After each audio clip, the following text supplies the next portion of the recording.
Hello అండి, welcome to interested by రాజీ. ఈరోజు నేను చేసే రెసిపీ బయోటిన్ లడ్డు అండి. దీనికోసం ప్రాసెస్లోకి వెళ్ళిపోతే పల్లీలు 2 టేబుల్ స్పూన్స్ అండి, అలానే కట్ చేసుకున్న జీడిపప్పు, బాదం పప్పు పావు కప్పు చొప్పున తీసుకోవాలి. పిస్తా పప్పు కూడా పావు కప్ అండి. సన్ఫ్లవర్ సీడ్స్ ఇంకా పుచ్చగింజలు మాత్రం 1 కప్ తీసుకున్నాను. 1 కప్పు, హాఫ్ కప్పు నువ్వులు ఇంకా అవిసెలు తీసుకున్నాను. బెల్లం కూడా 200 గ్రామ్స్ వరకు తీసుకున్నానండి, తరిగి పెట్టుకున్నాను. అలానే ఇందులో ఎండు కొబ్బరి కూడా వేసుకుంటాము, అది కూడా 2 టేబుల్ స్పూన్స్ తీసుకున్నాను. ఇప్పుడు వీటన్నిటిని మనం ఫ్రై చేసుకోవాలి. పల్లీలు ఇంకా జీడిపప్పు, బాదం పప్పు, పిస్తా ఒకసారి ఇలా డ్రై రోస్ట్ చేసుకోవాలండి.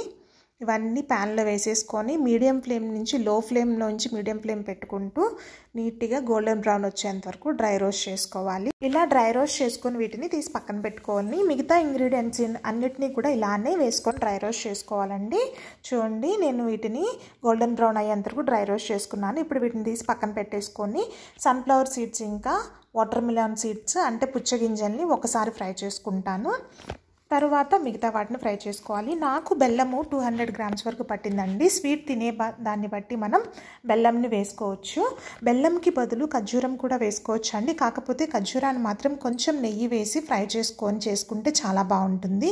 చూడండి, పుచ్చగింజలు ఇంకా సన్ఫ్లవర్ సీడ్స్ని ఇలా డ్రై రోస్ట్ చేసుకోవాలి. వీటిని కూడా ఒక్కొక్కటిగా మనం చక్కగా నీట్గా డ్రై రోస్ట్ చేసుకొని పక్కన పెట్టేసుకోవాలండి. ఇవి ఫ్రై అయిపోయినాయి. తర్వాత నువ్వులు ఇంకా అవిసె గింజలు తీసుకున్నాం కదా, ఇవి మాత్రం అరకప్ తీసుకున్నానండి. సన్ఫ్లవర్ సీడ్స్ ఇంకా పుచ్చగింజలు మాత్రం 1 కప్ తీసుకున్నాను. మిగతావన్నీ పావు కప్పు తీసుకున్నాను. పల్లీలు మాత్రం 2 టేబుల్ స్పూన్లు సరిపోతాయి.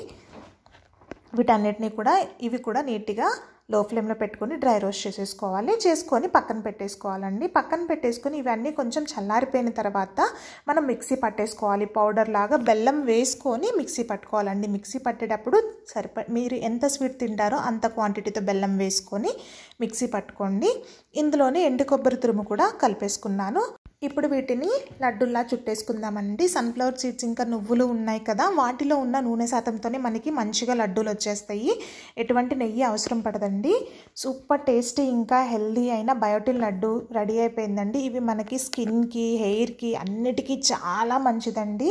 ఇది రోజుకొక్కటి పిల్లలకి పెడితే చాలా బలం కూడా. చూడండి, బయోటిన్ లడ్డు రెడీ అయిపోయింది. Please do subscribe my channel అండి.